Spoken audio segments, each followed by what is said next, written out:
La Côte d'Ivoire, 322 462 km². Capitale administrative et politique, Yamoussoukro. Capitale économique, Abidjan, avec 10 communes. Population, plus de 22 600 000 habitants.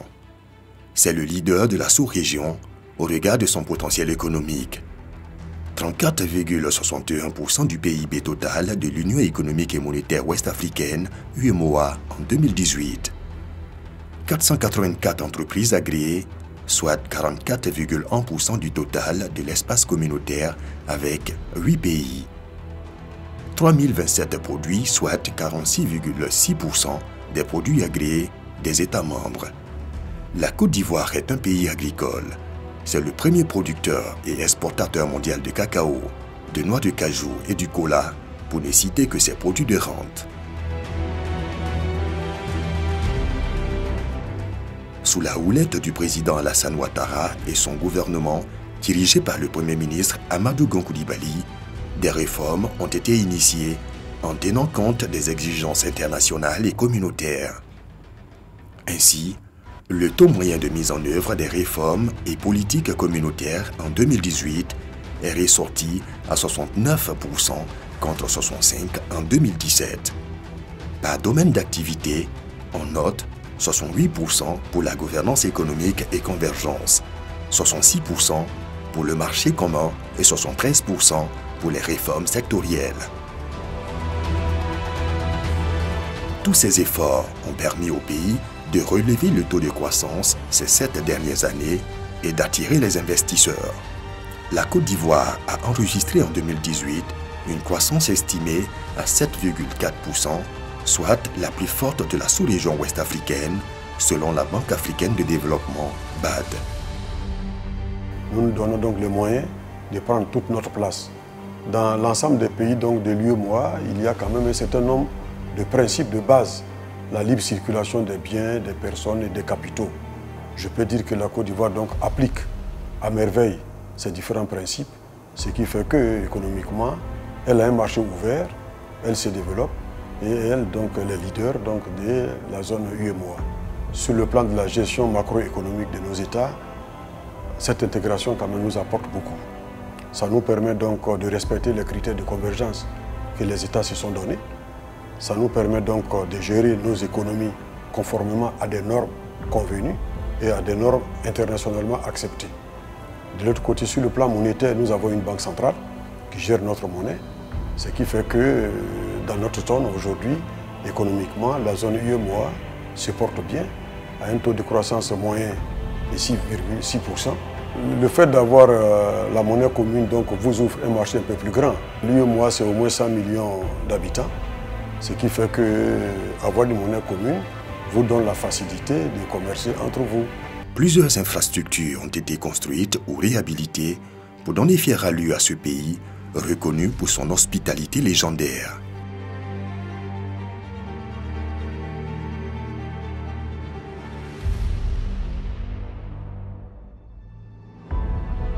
Membre de l'UEMOA depuis la création de l'institution en 1994, la Côte d'Ivoire bénéficie de plusieurs projets et programmes communautaires. Dans le secteur du transport routier, les projets sont mis en œuvre à travers une convention signée entre l'Agence de gestion des routes de Côte d'Ivoire, AGEROUTE, et l'Union. Nous avons pu, avec l'UEMOA, mener plusieurs projets. On a des nombres au total 12 projets qui ont été menés, pour un coût global autour de 19 milliards. Et ces projets concernent, bien entendu, le secteur routier, où nous avons mené plusieurs études, études de faisabilité sur la 100 ans, pour adopter des corridors importants pour l'espace UEMOA, mais également mener des études techniques. Ce qui me séduit, c'est surtout le service apporté aux populations. Et vous savez que quand on réalise une route, la distance disparaît et les gens aiment se rencontrer. Quand la route devient facteur d'intégration des peuples, surtout avec les mesures et projets initiés par l'UEMOA en 2013 et qui impactent le quotidien des transporteurs. L'UEMOA a fait beaucoup pour les conducteurs en matière de tracasseries routières. Surtout en Côte d'Ivoire. Nous quittons Abidjan et on arrive à Ouara même jour. Et le passé, ce n'était pas possible. La Côte d'Ivoire, c'est aujourd'hui qu'il y a un pays où nous avons 300 km 100 corridors. Ça fait beaucoup. D'énormes efforts ont été consentis par les autorités ces 7 dernières années pour faire de la libre circulation des biens et des personnes une réalité en Côte d'Ivoire. En plus, des infrastructures ont été construites pour lutter contre la surcharge conformément aux exigences de l'Union. La question de la surcharge des camions sur les routes était devenue une question récurrente qui avait une incidence dévastatrice sur l'industrie du transport. Avec donc la prise de cette mesure communautaire, nous sommes en train petit à petit d'aller vers la maîtrise de la lutte contre la surcharge pour qu'à terme, les véhicules puissent normalement charger et que le réseau routier et la vie de nos équipages soient préservés. Pour fluidifier le trafic sur les autoroutes et faciliter les échanges commerciaux entre États, l'UEMOA a noué un partenariat avec Scanning System, pionnière dans la construction et l'exploitation des postes de contrôle juxtaposés. Nous sommes concessionnaires de la commission de l'UEMOA pour réaliser 5 postes de contrôle juxtaposés, dont 2 aux frontières de la Côte d'Ivoire, notamment le poste de contrôle juxtaposé des Égouas, à la frontière entre le Mali et la Côte d'Ivoire, et le poste de contrôle juxtaposé de l'Alé-Rabat, à la frontière entre le Burkina Faso et la Côte d'Ivoire. Et nous sommes en ce moment en phase de commencer la construction effective de ces postes de contrôle juxtaposés aux frontières ivoiriennes. Ces outils modernes de facilitation des échanges aux frontières ivoiriennes auront les mêmes caractéristiques que le poste de contrôle juxtaposé entre le Burkina et le Togo. Les avantages au niveau des usagers, vous voyez, quand les camions viennent d'un pays pour traverser une frontière, il faut dire qu'il y a d'abord un poste de contrôle du pays et un autre poste de contrôle du pays de sortie. Mais avec le PCJ, les usagers ont l'occasion d'avoir les administrations ensemble sur un même site. Contrôle harmonisé, contrôle simplifié, des statistiques fiables. Outre les infrastructures routières, l'Union économique et monétaire ouest-africaine accorde une place de choix à l'eau potable. Elle a initié 4 projets, dont 2 déjà réalisés à l'intérieur du pays à travers l'Office national de l'eau potable, ONEP. Le premier projet, il s'agit de la réalisation de 300 forages équipés de pompes à motricité humaine et ont impacté une population de 700 000 habitants. Le second projet, il s'agit de la réalisation de 104 forages équipés de pompes à motricité humaine et a impacté une population de 242 000 habitants.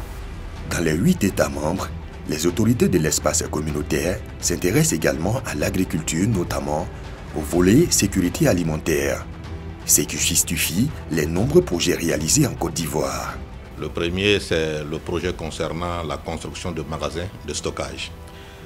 Ils sont 27, on les a déjà construits. Ils sont répartis sur l'ensemble du territoire ivoirien. Donc c'est des magasins qui peuvent recevoir jusqu'à plus de 7000 tonnes de produits agricoles. Dans la notion de la sécurité alimentaire, il y a la question de la disponibilité des produits agricoles et puis bien sûr le plus rapproché possible aussi des populations. Il y a également le projet d'aménagement de 1000 hectares. Alors c'est 1000 hectares concernant la production agricole, la production animale et c'est un projet en réalité qui accompagne le projet de magasin.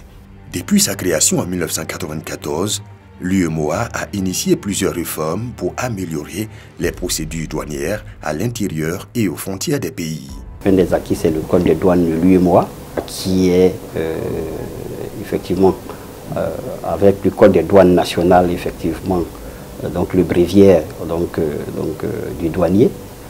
Vous avez aussi un certain nombre de textes, notamment au niveau fiscal. Vous avez le tarif extérieur commun. Vous avez aussi les textes en matière d'harmonisation de la fiscalité intérieure. Ces textes-là, effectivement, ont été internalisés au niveau national, tantôt sous la forme de loi, sous la forme de décret ou sous la forme des circulaires du directeur général des douanes.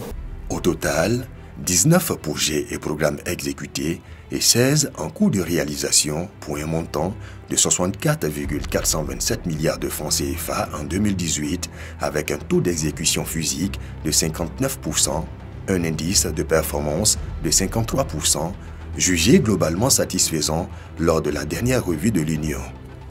Les 25 ans de processus d'intégration de l'Union économique et monétaire ouest-africaine ont été marqués par des avancées majeures, surtout en ce qui concerne le secteur privé ivoirien.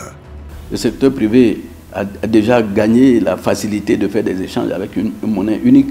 Il y a aussi que on se déplace aujourd'hui d'un bout à l'autre sans qu'on ne parle de problème de visa, sans qu'on ne parle de problème de documents particuliers. Bon, ça c'est des acquis. Nous sentons les changements. Depuis la création de l'UEMOA, il y a eu une forte évolution. Nous avons foi en l'avenir de l'UEMOA pour l'intégration de nos communautés. Construire un espace économique harmonisé, intégré et concurrentiel, notamment un marché commun basé sur la libre circulation des personnes, des biens, des capitaux et le droit d'établissement pour les professions libérales est assurément une œuvre de longue haleine. Le premier défi, c'est celui justement en rapport avec le thème, c'est l'effectivité de la libre circulation des personnes et des biens et la jouissance effective du droit d'établissement pour les professions libérales. Le deuxième défi, c'est celui qui a trait au taux d'échange intracommunautaire. En 2018, il est de 16,1%, ce qui est faible. Et le troisième défi, non moins important, c'est le défi de mettre fin aux distorsions en matière de concurrence, de manière à permettre à toute entreprise installée dans l'un des États de l'Union d'avoir accès à tout le marché communautaire. Cela est particulièrement vrai en ce qui concerne les marchés publics. Son Excellence, M. Alassane Ouattara, président de la République de Côte d'Ivoire, lorsqu'il a été désigné en 2015 comme président en exercice de la conférence des chefs d'État et de gouvernement de l'UEMOA, il a, avec ses pairs, défini une nouvelle feuille de route dont la mise en œuvre devrait permettre de relever efficacement tous ces défis. À l'instar des plus hautes autorités de l'Union, je suis convaincu que c'est ensemble, c'est-à-dire les États et les organes de l'Union, que nous pourrons relever les défis et faire de notre espace un espace de solidarité et de prospérité. Notre position de leader au niveau de l'UEMOA, c'est d'encourager tous les autres pays à respecter les différents critères de convergence qui permettent donc de gérer efficacement notre économie et de faire en sorte qu'il y ait beaucoup plus de solidarité au niveau de notre zone. Union économique et monétaire ouest-africaine, 8 pays, un destin commun.